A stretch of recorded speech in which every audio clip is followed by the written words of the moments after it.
Loyalist secures an indictment against former FBI Director James Comey, pushing through charges that career prosecutors rejected. China now has more robots in its factories than the rest of the world combined. While here in the US, delivery robots are colliding with people on sidewalks. Amazon agrees to pay a record $2.5 billion settlement after regulators said it tricked millions into Prime subscriptions. Saudi Arabia launches what it calls the world's largest comedy festival, but drops Tim Dillon after his jokes about forced labor. Even as stars like Dave Chappelle and Kevin Hart stay on the bill. And the U.S. offers Argentina a $20 billion bailout, tying American money to the fortunes of the president of that country, sparking outrage from farmers and lawmakers at home. All that and more today here on Filtered. Welcome to Filtered with TJ Walker. Hello and welcome. Today is Friday, September 26, 2025. Thank you so much for joining me. This is Filtered, where we look at the top business news, economic, technology, and culture news of the day, filtering it through the lens of communication skills. First, let's check in on how the market did yesterday. The S&P 500 closed at 6,604.72. That's down 33.25, a drop of 0.5%. The NASDAQ Composite closed at 22,384.7, down 113.16, also a 0.5% decrease. Important to remember, over the last 25 years, the S&P 500 has returned 7.47% annually, while the NASDAQ has returned 9.73% annually. Please think long term. Okay. We have a fun show for you today. Those of you joining us on the podcast, thank you so much for doing it. It's exciting to see the podcast growing every day on audio platforms all over the world. We're broadcasting to you live today as well on TikTok. We have a special feed just for our TikTok friends, YouTube, Instagram, Facebook, X, Twitch, you name it. And we're trying to make this show as accessible to you as possible. So thanks so much for joining me today. We're going to dive right in with the top story of the day. And it is a political story. Let me state right up front, the world is filled with highly partisan cable TV news shows. This is not another one of them. I'm really trying to focus on business, technology, and culture. But unfortunately, sometimes the political news is so big, it completely dominates every aspect of our culture and our economy, as well as technology. So there's simply no way of avoiding it. I'm here not as a partisan today, but as a sane, sensible centrist. Everyone has biases. I have bias, but the number one bias I have is in favor of helping you become more successful by learning communication skills and personal development skills that already successful people are demonstrating. That is my pledge to you. If you spend a little time with me here, you'll not only know a little more about the news, but you'll know a little more about yourself, how you can be a more successful communicator and have better health habits to be more successful. Let's dive into issue one. Trump loyalist secures grand jury indictment of James Comey. Former FBI Director James Comey has been indicted by a federal grand jury in Virginia. The charges are making a false statement and obstructing a congressional proceeding tied to his 2020 testimony. The move came after President Trump intensified pressure on the Justice Department. It was pushed forward by Lindsay Halligan, a Trump loyalist with no prior prosecutorial experience, after career prosecutors objected and said, hey, the evidence is too weak, too flimsy. It would be embarrassing if we did this. The indictment alleges Comey lied about whether he authorized others to serve as anonymous sources in FBI matters. In a video statement, Comey rejected the charges, declaring, "We will not live on our knees. I'm not afraid, and I hope you're not either." Trump celebrated on Truth Social, writing, "Justice in America." Senator Mark Warner warned the indictment was a dangerous abuse of power. If convicted, Comey faces up to 5 years in prison, though many legal experts believe the case will be too difficult to prove. Okay, what's the real message here? The federal Justice Department of the United States is rotten to its core today. It's no longer about a nation of laws. It's about a nation of henchmen and henchwomen doing the bidding of a dear leader. It's about criminalizing any dissent in America. It's about criminalizing anyone who dares criticize the great orange one. Make no mistake about it, this is a sham prosecution of James Comey. Now let's dig a little deeper here.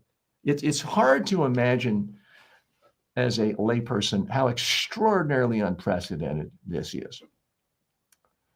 Nixon, for all of his faults, and there were a lot of them, never even tried to do anything like this.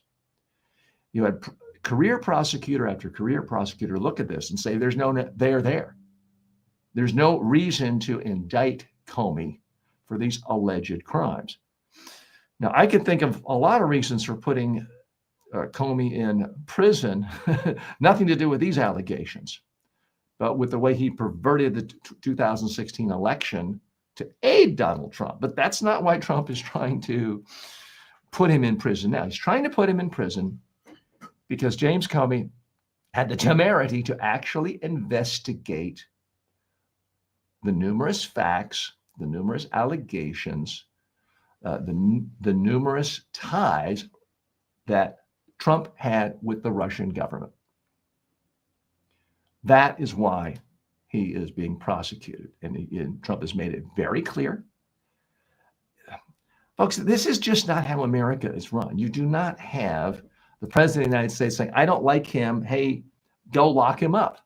That's what thugs do. That's what happens in thugocracy. That's what happens in fascism.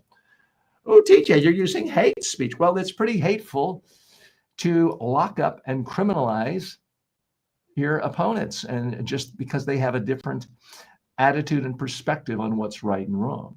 It's pretty hateful to take the United States Constitution and essentially tear it up and throw it in the garbage can, which is what this administration is doing. And to see career prosecutor after career prosecutor walk off and say, I'm not going to be a part of this, to see the constant stream of resignations from our Department of Justice is a true black eye on this administration. Not that it really needed any more. But folks, this is serious, because you may say, well, I don't like James Comey. And truthfully, I don't like James Comey. But if they're coming after him today, tomorrow it's going to be Senator Chuck Schumer. And the day after that, it's going to be your local Democratic candidate running for Congress. And then the day after that, well, it's election time. And what do you know? All of a sudden, Trump controls every single elected representative of Congress. Because if we could simply say, someone who criticizes me is a terrorist or is a criminal, then it's not that hard to connect the dots and get to the point where all opposition is outlawed or criminalized. Or maybe they're not outlawed, but maybe instead of running for Congress, speaking out in the media, doing investigations, you have every centrist and left of center political figure in America having to spend all their time preparing for their day in court because they now have to defend their whole lives and keep themselves out of prison. It's going to be pretty easy to win elections. My dog, and I don't even have a dog, could win an election if all of the cats and all of the opponents are too busy to bother running because they're trying to figure out how do they stay out of jail. Or how do they keep from having more IRS investigations of every single thing they spent a pencil on or a pen on in the last 25 years. So this is very serious business, folks. Again, I can't stand James Comey. I think he's one of the most despicable people in United States history for the way he put his thumb on the scale in that press conference 11 days before the 2016 election and essentially swung the election to Trump. But that's not what he's being tried on. That's not what he's being indicted for. He's being indicted on trumped up charges where no serious prosecutor would even touch it. And and I'm going to say something, you don't see it in the mainstream media. It's not politically correct to say, but I'm just going to say it. When you look at the attorney, this Lindsay character that Trump brought in to now be the prosecutor, she was his former personal attorney, which these days, the line between a personal attorney and a Supreme Court justice is essentially gone. She has no experience whatsoever. She's never prosecuted even a ham sandwich. And now she is trying to take down Comey because no serious prosecutor would touch it. So here's the part that's just not politically correct to say it. This woman was hired because she's incredibly good looking. Have you seen pictures of this woman? If you saw her on the cover of Cosmopolitan magazine or Vogue, it wouldn't surprise you at all. Now, Trump has a pattern of this. He picked Pam Bondi because he thought she looked good on TV and he liked long blonde hair. He picked his press secretary because she's good looking. He picked Pete Hegseth because he has a great head of hair. So we're seeing this bizarro world in which the biggest decisions in our country's culture, our political culture, our economic culture, our legal culture are being decided by people who are essentially good-looking idiots. And it's absolutely disgraceful. Even certain fascist regimes, I won't get into which ones, didn't pick their top people just because they were good-looking. And that seems to be the only criteria. Will you do everything I say and be my complete bagman henchman? And are you good looking? If the answer is yes to both of those, it doesn't matter how corrupt you are. You could be taking $50,000 bags of cash.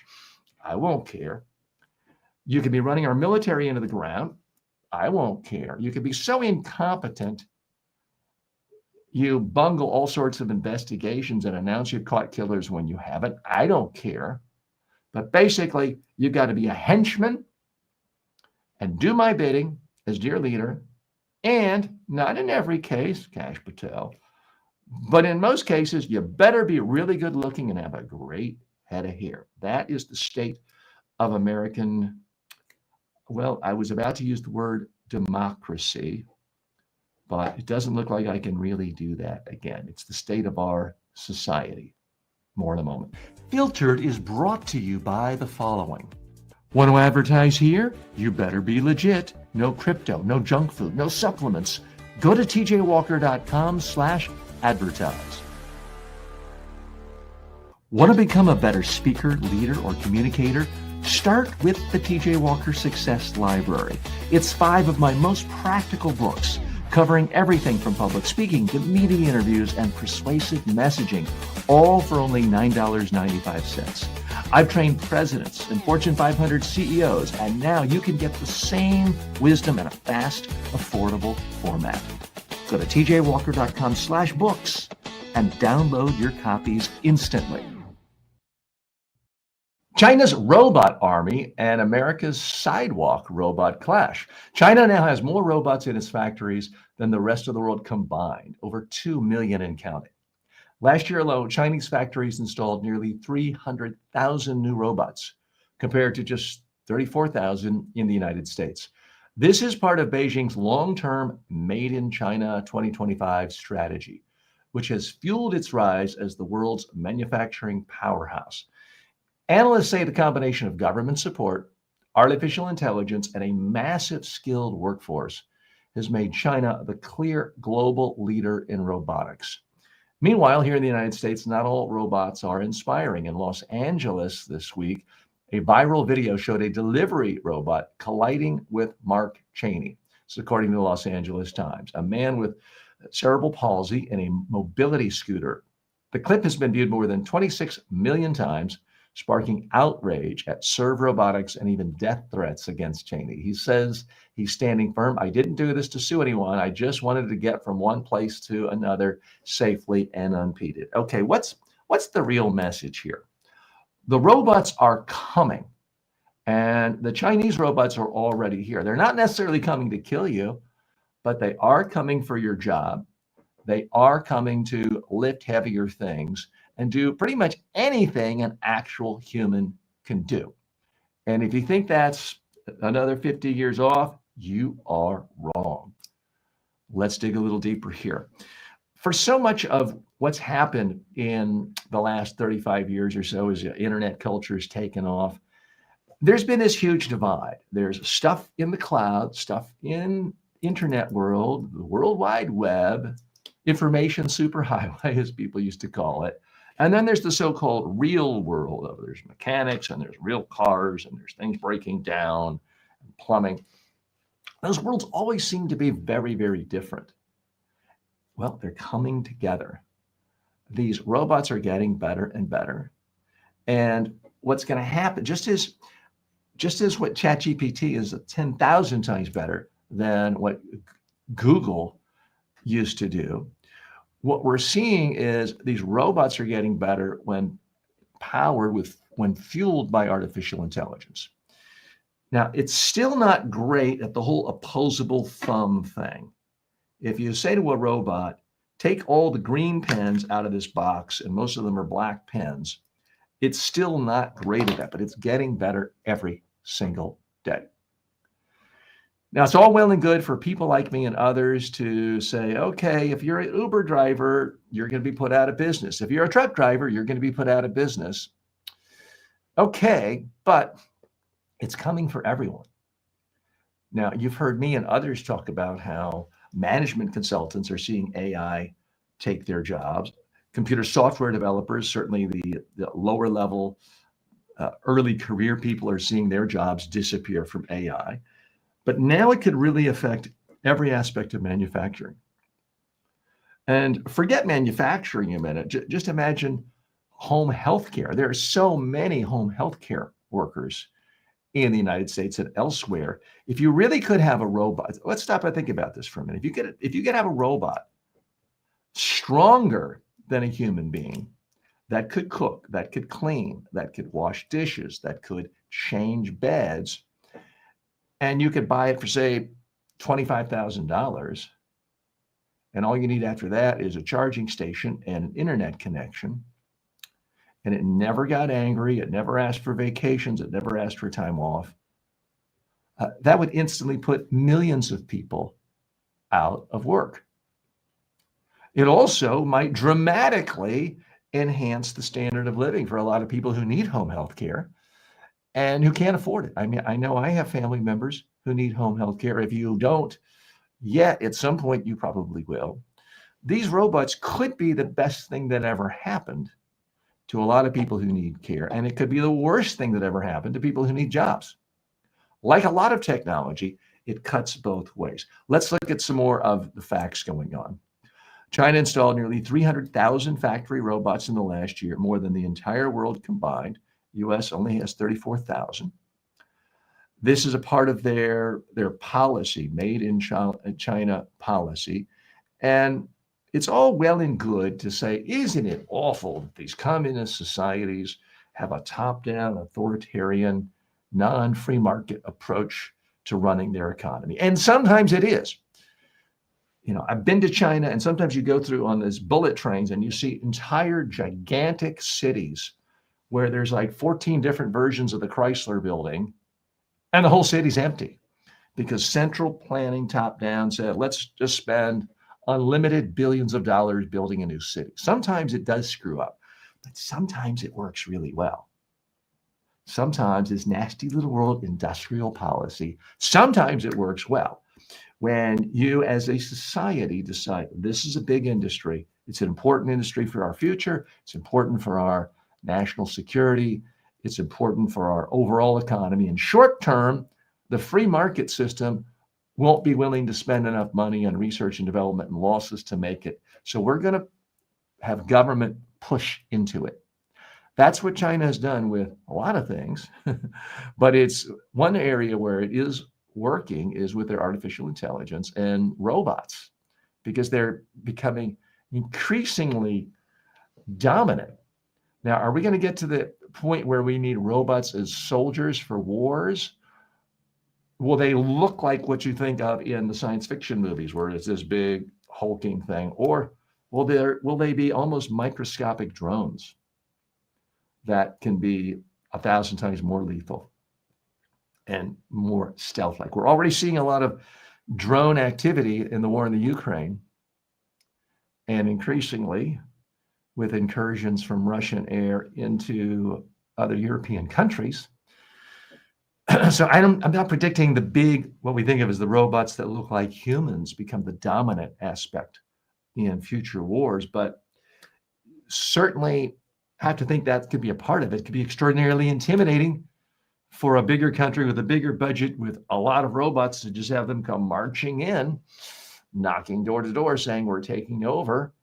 And it's going to make it so much easier for governments, especially authoritarian governments, to launch wars, because you won't have to worry about civilian casualties, at least your own, if you could do everything through a robot.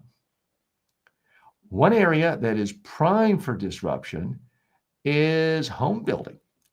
When you look at the way homes are built and office buildings are built in many parts of the world, including the United States, it's really not that different from 100 years ago. It's slow, it's inefficient, it's lots of manual labor. And there are many who are predicting robots are going to completely take over that industry, and in some cases reduce costs by 20, 30, 40, maybe 90%. And it's completely revolutionize home building and office building, construction as we know it. I think my brain, frankly, is too puny to even grasp all the different ways every aspect of our culture, every aspect of our economy is going to be radically transformed as the power of AI goes from just sitting in a computer to sitting in something that can move and interact with the real world. That's really what a robot is. We're still in the early days, but it is coming. Now, you may have had a Roomba vacuum cleaner. I know I got one 10 years ago. I'll probably get another one. That's the low-hanging fruit. It's going to be everywhere, and it's going to have an impact on every aspect of our culture, our economy, and the way we live. What do you think? I'd love to hear from you. If you're listening on the podcast, whatever podcast platform you're on, if you see a place for comments, add comments. You can always go to my YouTube page, and that's TJ Walker Success on YouTube, and go to the post section and post your comments there. We'll be back with more in a moment. Filtered is brought to you by the following. Get the deeper takes I don't post anywhere else. Subscribe now at substack.com/@TJ Walker Success and stay in the loop. For years, people have asked how they could get one-on-one coaching from me inexpensively. Well, now you can, anytime, anywhere with the TJ Walker AI clone. It's like having me in your pocket, ready to help you prep for a speech, polish a pitch, or calm your nerves before a big meeting. You talk to it, it responds like I would, based on my real-world coaching of thousands of leaders and communicators. Check it out at tjwalker.ai.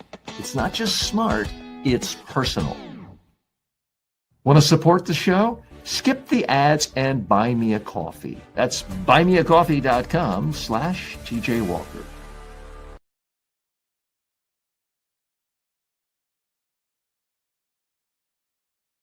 And we are back. Hi, my name is TJ Walker. This is Filtered. We're going to dive right into issue 3. Amazon will pay $2.5 billion over Prime dark patterns. Amazon will pay up to $2.5 billion to resolve claims it steered millions of people into Prime and made cancellation needlessly hard. The deal ends a Seattle jury trial days after it began and ranks among the largest Federal Trade Commission settlements ever. Roughly $1 billion is a civil penalty, and $1 to $1.5 billion will go to consumers, with eligible users receiving $51 each. Amazon did not admit wrongdoing. Spokesman Mark Blauflin said the company, quote, has always followed the law, adding the settlement lets it, quote, move forward and focus on innovating for customers. FTC Chair Andrew Ferguson called it a significant outcome, saying we got more than we originally told the judge we needed. $1.5 billion going back to consumers and $1 billion in civil penalties. Former FTC Chair Bill Kovach said the result shows the commission is serious about policing major platforms. Critics like Nidhi Hegde argued fines alone aren't enough, saying corporations can write a meager check to skip their day in court. Okay, so what's the real message here? It is good news that at least one tech billionaire in the country can't do whatever he wants, anytime he wants, break laws, take advantage of consumers, and then just go to dear leader and say, hey, your orange hair is looking good, and get away with it scot-free. That's, I think, the good news here. Let's go a little bit deeper.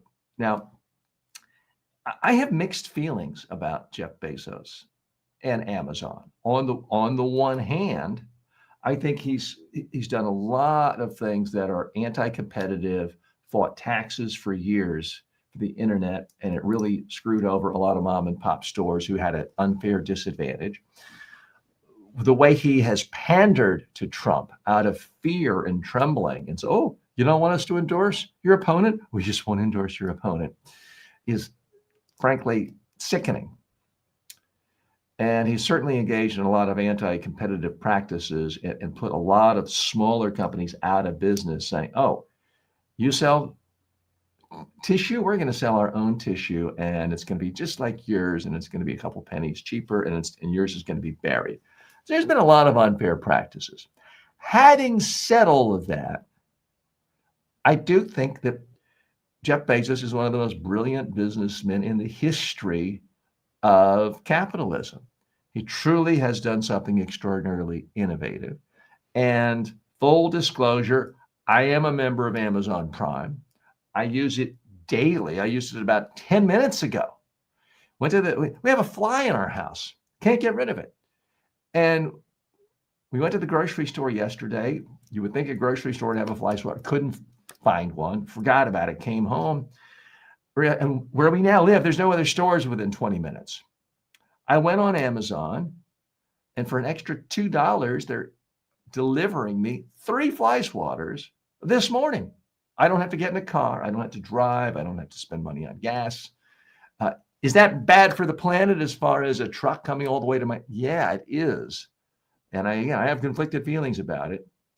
But this fly is driving me crazy, and Jeff Bezos has the answer in a way that no one in the history of the world has ever done before. I personally have spent, let's just say, hundreds and hundreds of thousands of dollars on Amazon through Prime in the last 15 years. Because it is a different experience. It's profoundly different being able to sit back in your own time, in your pajamas or your underwear, and look at virtually every product in the world available in a certain niche, to look at reviews, to pick what you want with one click, and not have to get dressed, not have to drive somewhere, not have to worry about parking, not have to worry about traffic, not have to worry about getting to a store when it's closed on a holiday or after hours, and having what you want delivered typically in 2 days.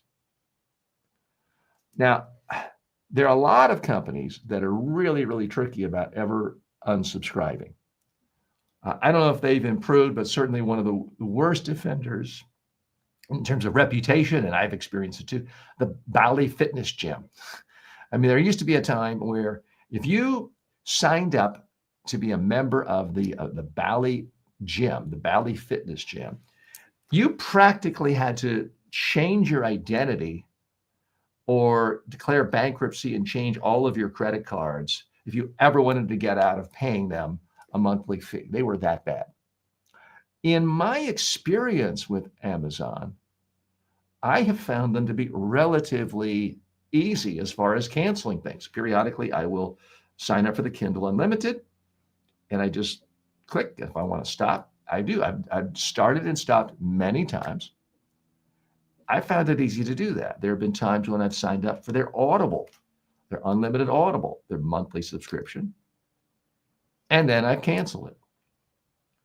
The hard part I have getting my head around is once you've used Prime, why would you ever want to stop? I realize not everyone is me. I'm not expecting you to be like me, but it saves me so much money on delivery charges if I were to use other providers, other online stores.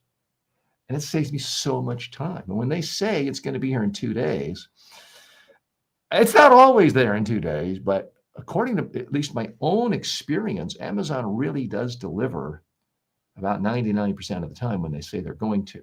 You may have different results, but that is Bezos' true genius. He is essentially the greatest organizational genius in the history of the world as far as organizing logistics, delivery systems, trucking. It's really hard to do. And he figured it out, and Walmart didn't, and eBay didn't, and Google didn't. Jeff Bezos did, and he deserves genuine credit. Does that mean he deserves a pass on everything else? No. Should there be more regulation? Yes. Should the FTC maybe crack down on things it does to harm smaller people selling their products on there? Yeah. But again, I want to be fair. I'm here not to grind an ideological axe. I'm here as a sane, sensible centrist. And while a lot of people in liberal and progressive circles 30 years ago, 40 years ago, even today, talked about how awful it is that in order to publish a book, there's only a handful of book publishers. We're down to about 5 major ones based in New York City, and one of them's owned by Rupert Murdoch. And it's such a consolidation of power, and it limits voices. Well, I got to tell you, nobody has done more to make it accessible to read a wide range of voices than Jeff Bezos. Because if you go to a typical Barnes and Noble in a mid-sized town in America, if you could still find one, and you want to get all of the works of a left-wing, a true left-wing thought leader, Noam Chomsky, I don't happen to be a fan, you probably aren't going to find any of his books in a typical Barnes and Noble that holds 30,000, 40,000 copies.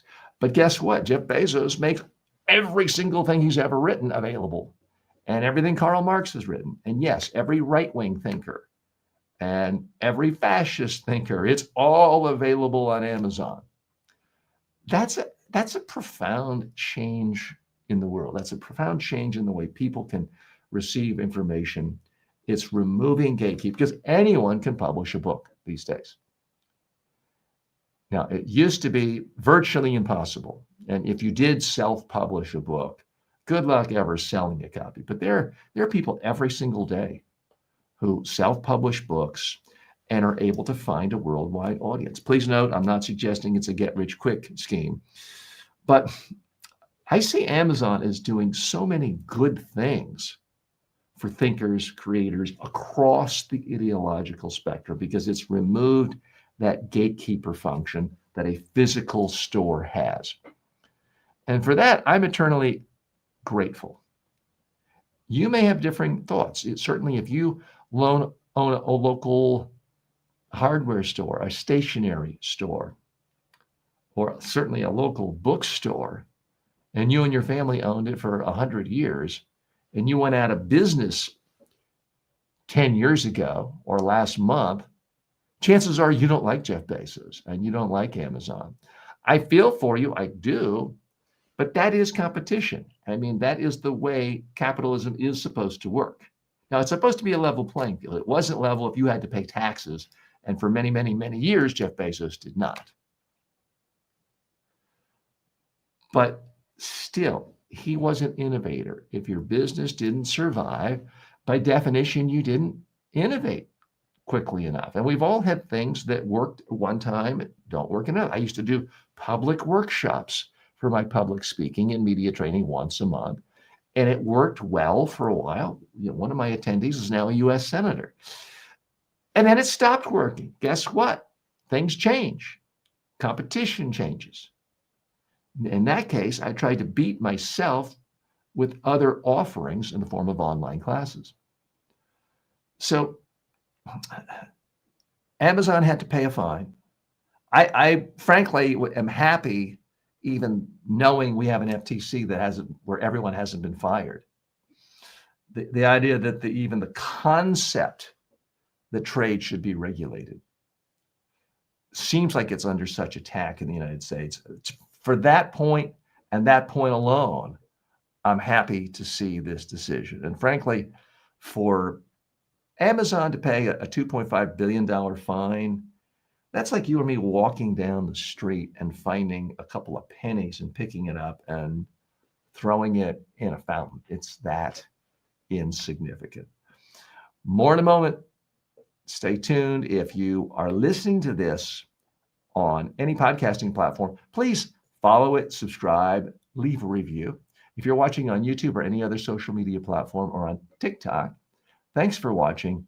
Please leave a like, leave a comment, leave a criticism if you want, but be specific. I may talk about this at the end of the show. Lately, there have been people who just, all they want to do is say, fail, you're sick, you're insane. Okay, maybe, but make your case. Don't be so lazy. That's, I don't mind criticism. I do mind criticism that is extremely lazy. So please be specific with your criticisms. Back in a moment. Like what you heard? Don't let the algorithm bury us. Subscribe now at substack.com/@TJWalkerSuccess. Want direct access to me live? Want to unlock bonus episodes, behind the scenes takes, and full access to my premium courses? Then become a member today. Just go to tjwalker.com/members and choose your preferred platform, YouTube, Patreon, whatever works for you. This isn't just another subscription. It's a full access pass to the tools, coaching, and content that can transform your communication and career. tjwalker.com/members. I'll see you inside. Before we dive in, quick question. Are your communication skills helping or hurting your career? Fix that in 20 minutes a day. Visit MediaTrainingWorldwide.com. Real skills, real results. Welcome back. The Saudi Comedy Festival sparks backlash after Tim Dillon dropped. Saudi Arabia is preparing to host what it calls the world's largest comedy festival in Riyadh, running through early October. The event is part of a broader push by the kingdom to bring in Western culture and sporting attractions alongside ventures like LIV Golf. But the festival is already stirring controversy. American comedian Tim Dillon says he was removed from the lineup after jokes on his podcast about Saudi Arabia's alleged use of forced labor.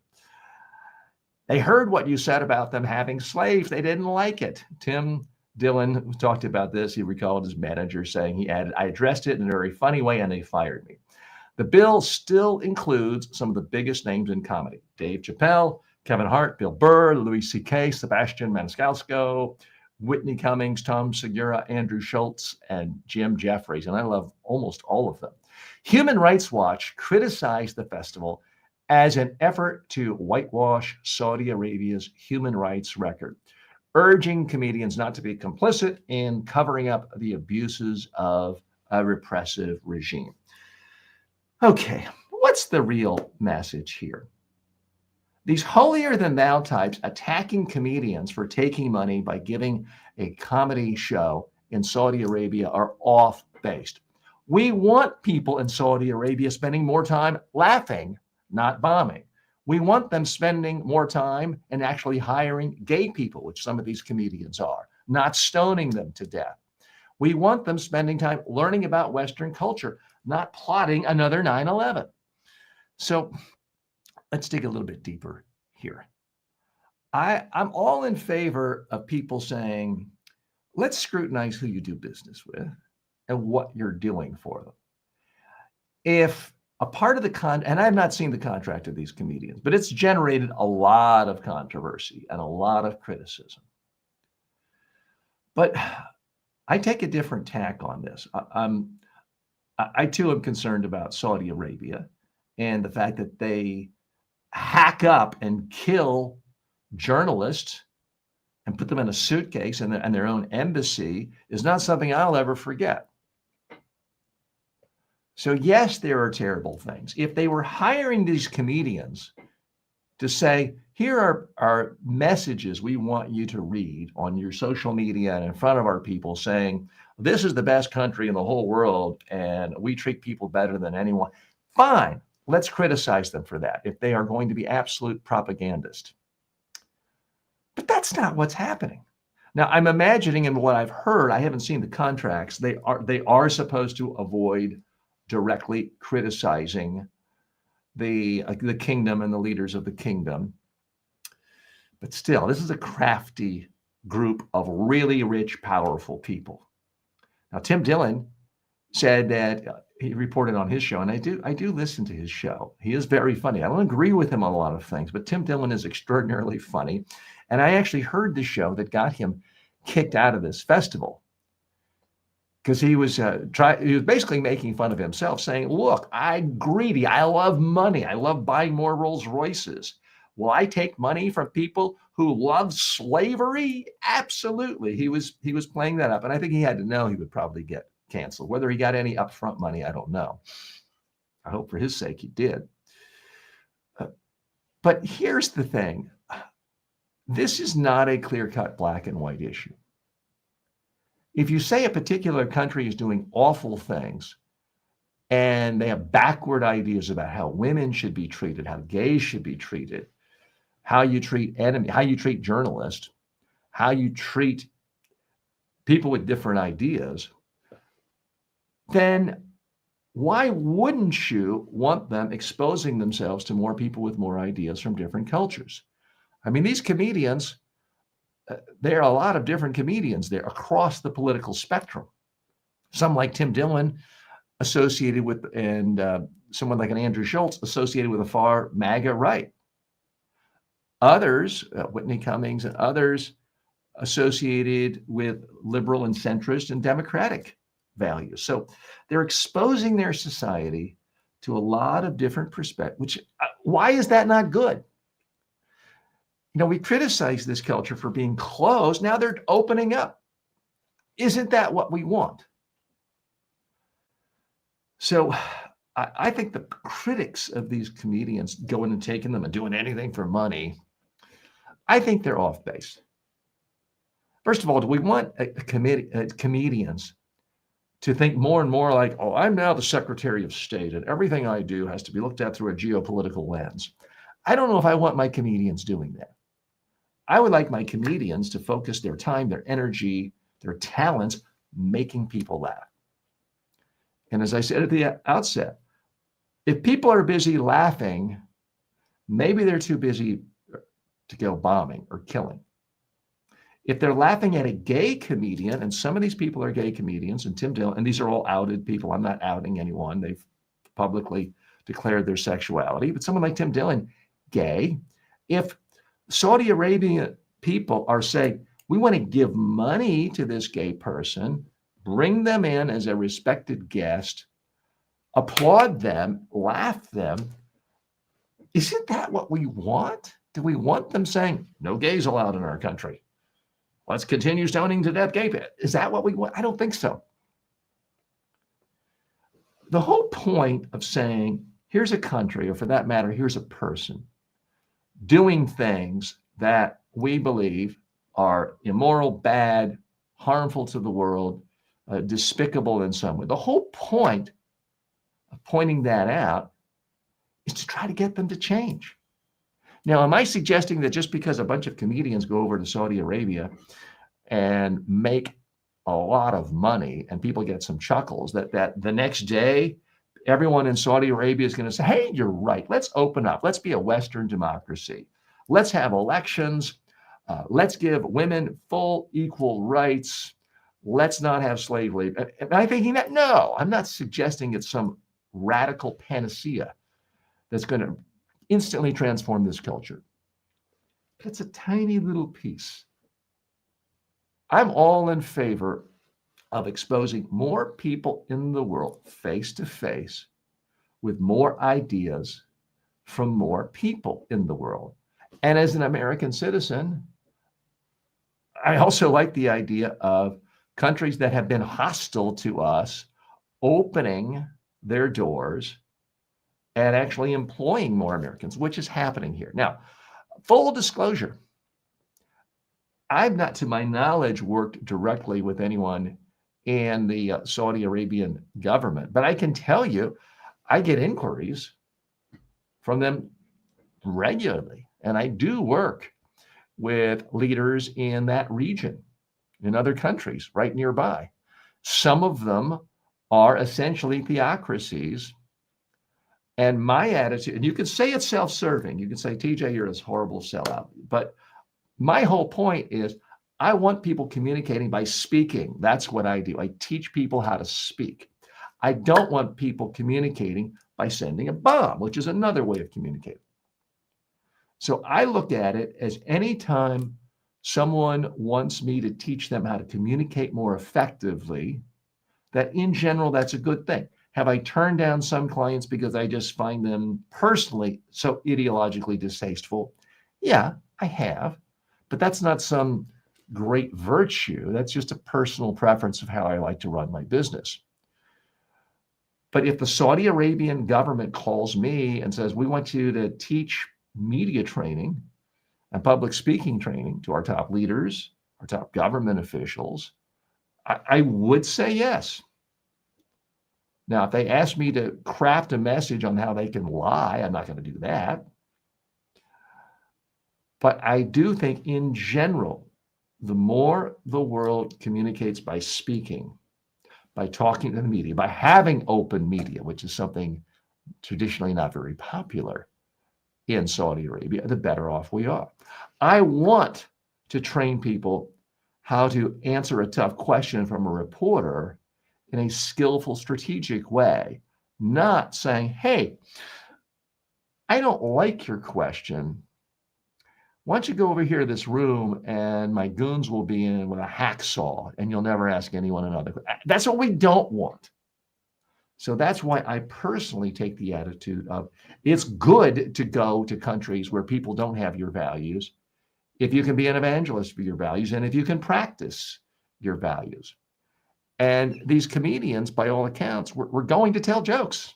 That's what they're paid for. They're not there to read propaganda scripts. Now, should they be willing to not talk about certain subjects?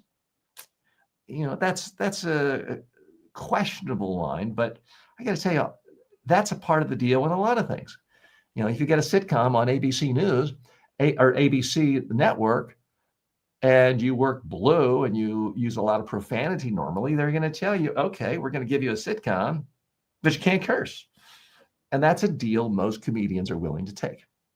So I don't see that as much difference. Here's the other big point I have.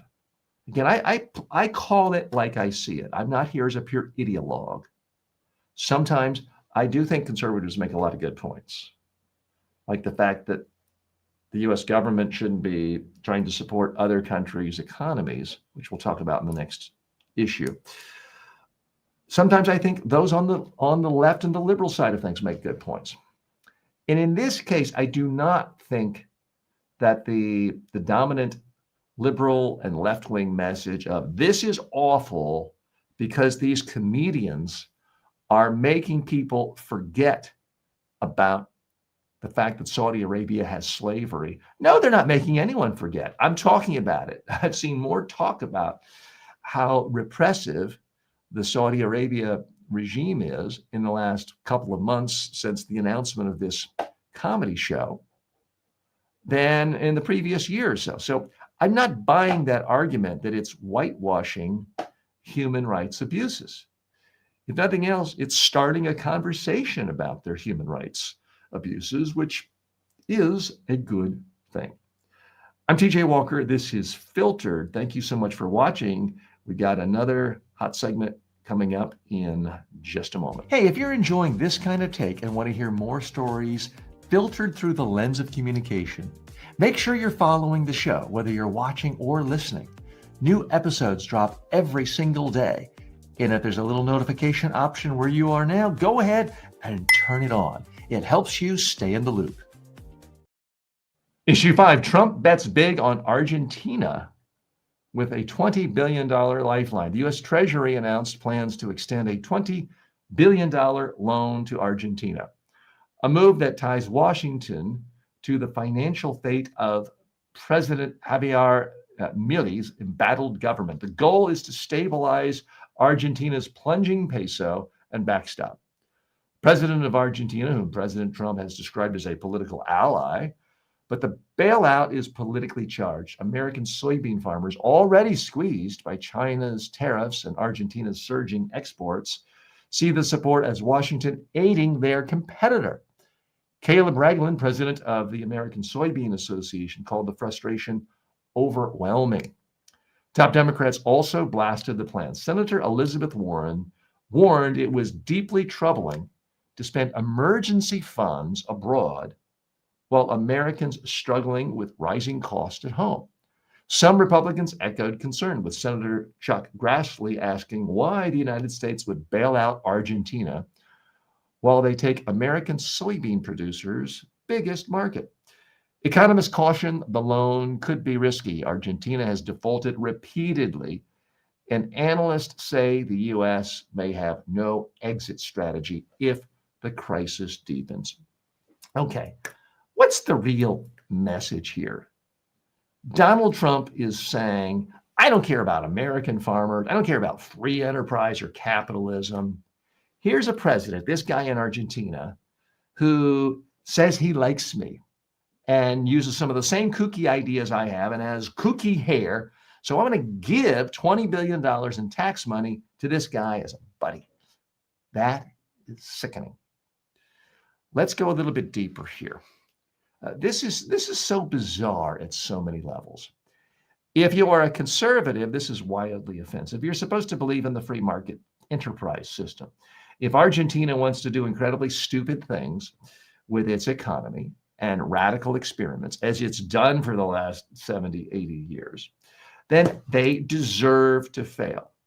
The other thing is, Argentina is just not that significant to the American economy. Nothing compared to Brazil, where we are trying to turn the screws on Brazil, trying to alter their own democracy. I mean, that's a country where Trump is saying, we're going to punish you. How dare you commit acts of democracy by holding your last president accountable for fomenting an insurrection and trying to destroy democracy. He's punishing Brazil for doing the right thing. And he's giving aid and comfort and a lot of your money, if you're an American, to this president of Argentina because he happens to say the right things. He says he likes Trump. He's all into deconstructing the government. The problem is their economy still isn't doing very well. And there's a whole lot of experimentations. The ties between Trump and Argentina are also fascinating because I've talked about this on the show before. The person that Trump really seems to be modeling after, whether he realizes it, it's not really Adolf, okay? It is Perón, General Perón of Argentina. That really seems to be the role model for Trump. And it's a scary role model for those of us who live in America. When Perón took power in the last century, Argentina had 80% of the GDP per person as the United States did. It was one of the top 10 economies in the world. By the time the whole Perón clan left, it was down to about 20%, which is kind of where it is today. It destroyed its economy. What did Perón do? He took the attitude of, I control everything. I give my friends contracts. I shut these industries down. The government can control anything. We can control our own version of the Fed. We can just say whatever we want, do whatever we want. And it was fun to be Perón. It wasn't fun for anyone else who lived in that economy. So it is fascinating to me to see the way Trump gloms on to certain leaders in countries, even when they've demonstrably destroyed their countries. I mean, even look at someone like Viktor Orban. People think of conservatives in America, think of Hungary as this great role model. Oh, they've got, white Christians running things, running the economy. Isn't that great? Their economy is worse than Mississippi, which is one of the poorest states, if not the poorest state in the United States. So why this guy continues to sort of idolize people who are demonstrable failures is bizarre. But I'll tell you what else is bizarre. These soybean farmers in the upper Midwest who pretty much all voted for Trump. Let's be candid now. If you're a white farmer in America, a white male farmer in America, there's a good chance you don't even know anyone who's voted for a Democrat since Jimmy Carter, okay? And they voted for this guy, and he absolutely screwed them with these tariffs. And now you see the president of the Soybean Association that I referenced in the newsread, they are panicking because they are seeing billions of dollars of soybeans not being sold because the Chinese bought them. And the Chinese says, well, we don't need you anymore.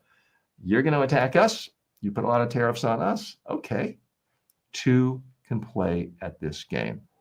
So very troubling to see how American dollars are squandered. Now, it's popular among the right to talk about, wasteful government spending. I've been hearing that my entire life, and wasteful foreign aid.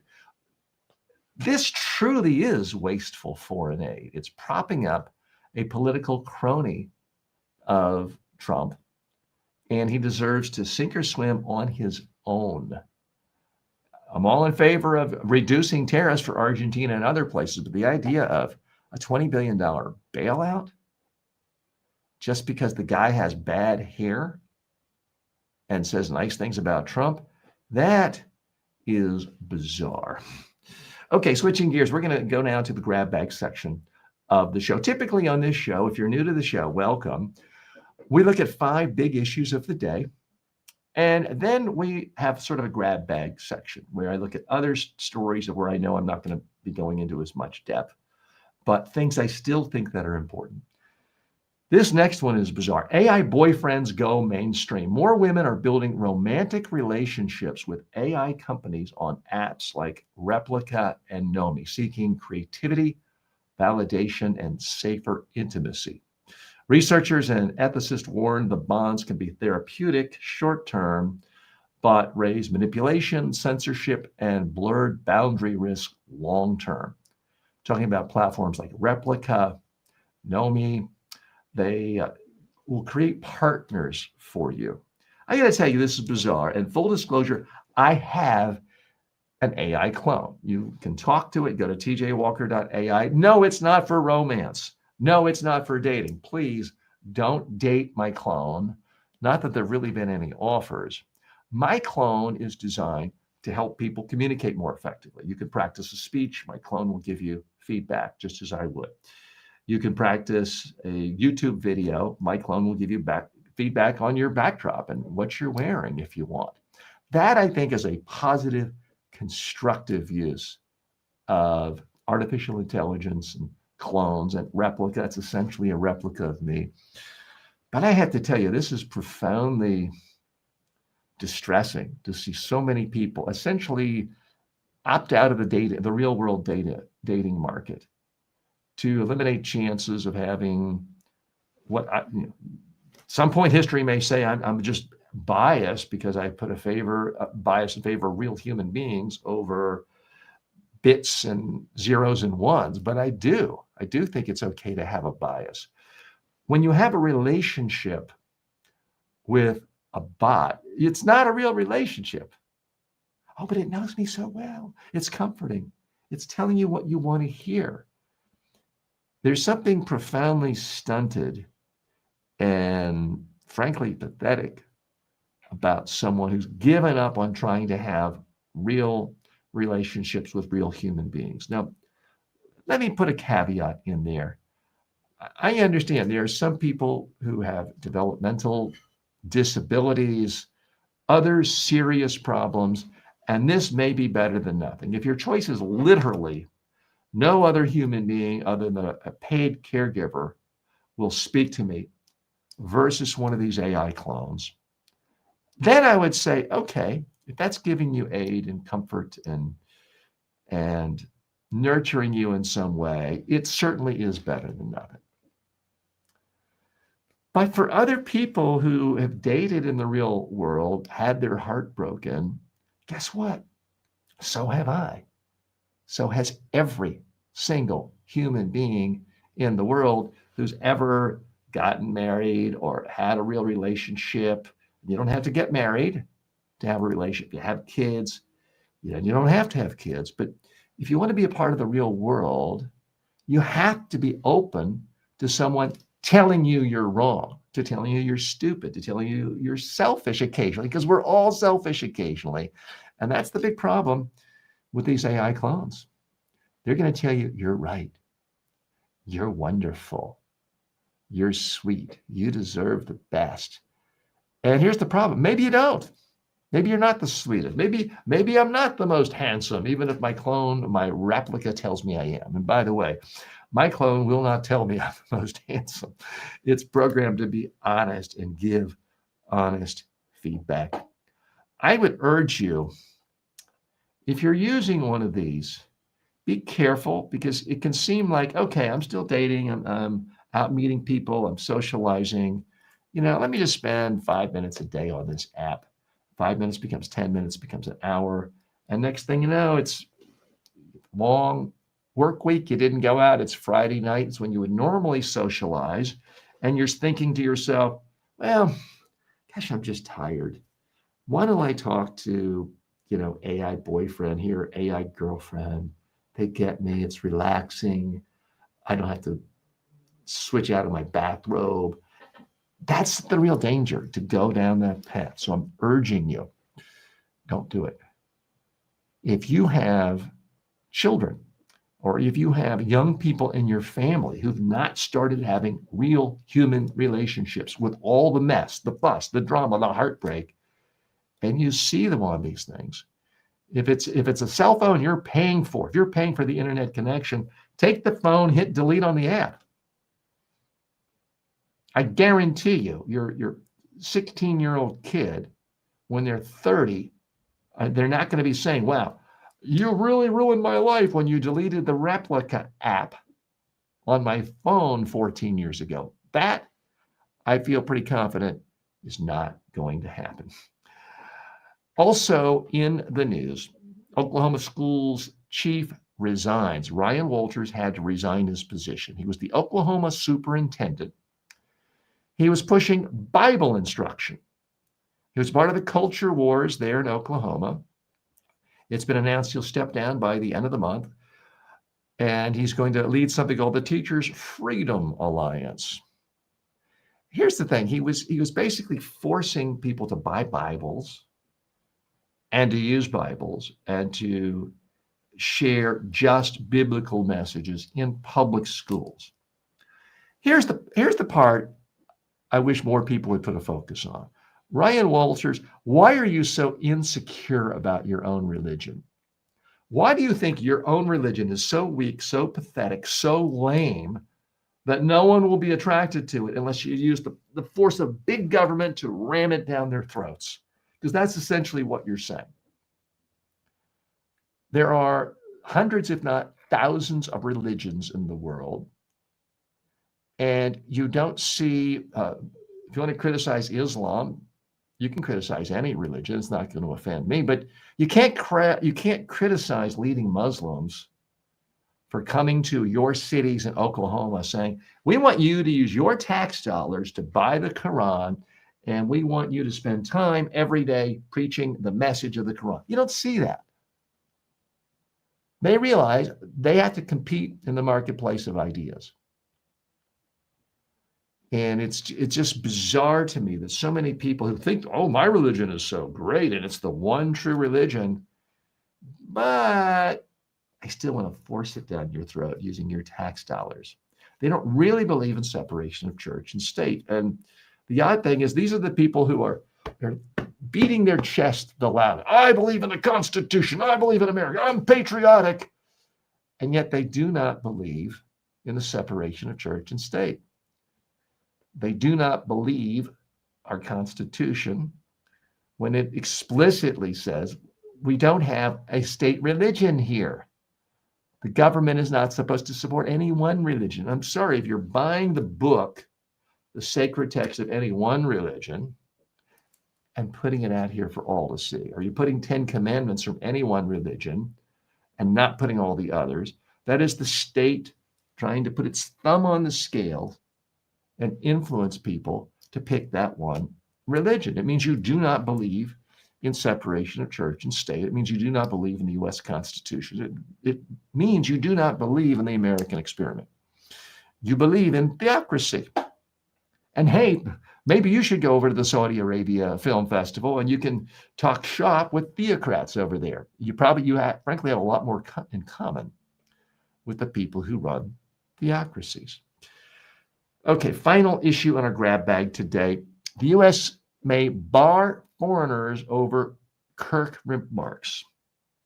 This is truly distressing. The State Department says foreigners who celebrate or trivialize Charlie Kirk's killing could lose visas, part of a broader posture of online speech security. Supporters call it common sense. Former diplomats warn of an ideological litmus test for entry.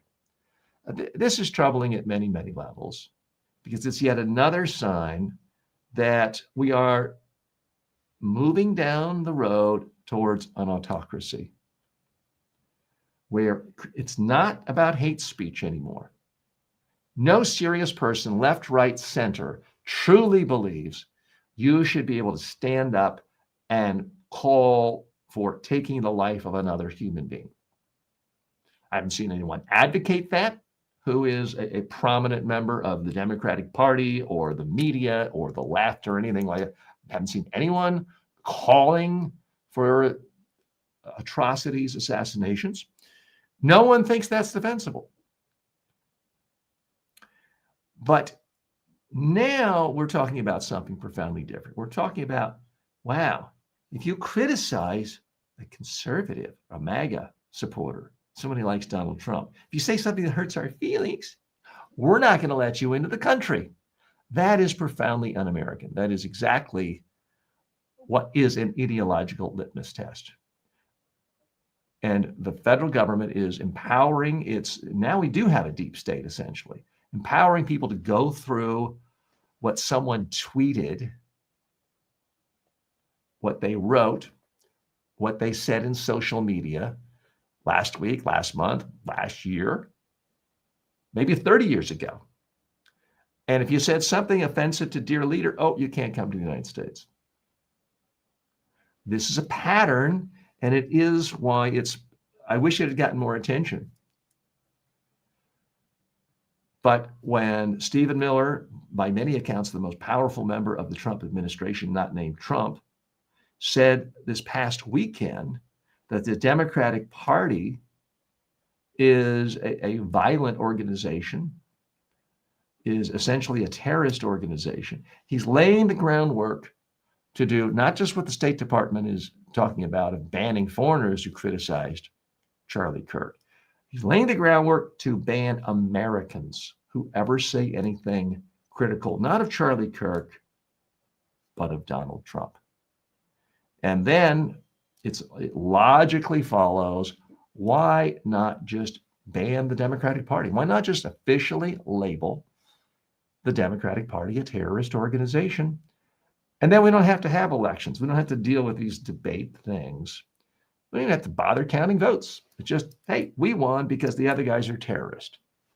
Now, if you know anything about how fascism works, how the right-wing mind works, how authoritarians work, this is what happens in every single authoritarian nation ever. Authoritarians simply decide and label anyone who disagrees with me is a terrorist threat. And we're in a state of crisis. It's an emergency. We've heard that time after time after time on every issue. It's been the phony context for tariffs, for sending our military into American cities that have some of the lowest crime they've had in 30 years.